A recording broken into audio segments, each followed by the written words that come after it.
Hello, in this video, we're going to be solving this problem. And it says, if delta H is equal to positive 50 kilojoules and delta X is equal to positive 100 joules per Kelvin, at what temperature does the reaction become spontaneous? And they give us the options as follows. Now, the first thing we do is to recall the formula delta G equals delta H minus T delta X. Also, we need to remember that a reaction is spontaneous when delta G is less than 0.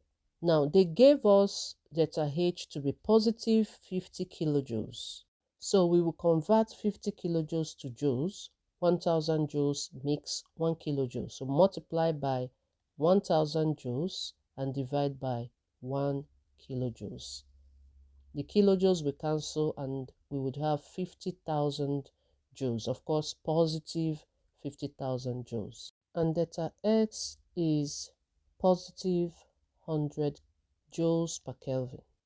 Now we have all the values we need.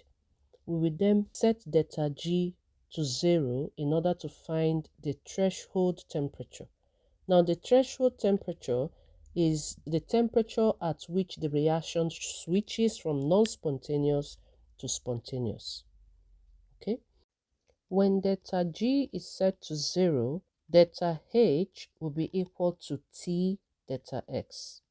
So mostly you rearrange the main equation above, okay? Since delta G is 0, you make delta H the subject. That will give us delta H equals T delta X.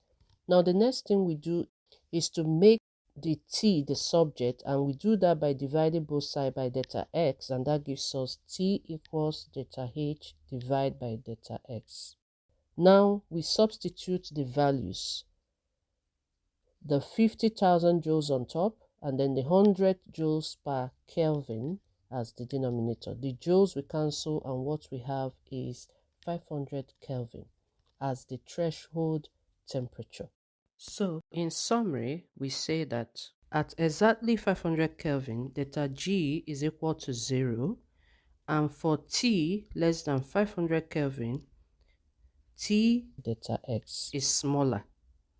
So delta H, which is 50,000 joules, will dominate, which means that delta G will stay positive, and positive delta G is not spontaneous. Now for T greater than 500, the T delta X is larger, so it outweighs delta H, which means that delta G will turn negative, and negative delta G is spontaneous, and this is why the correct answer would be above 500 Kelvin. And I hope this has helped you. Thank you so much for watching, and see you in my next video.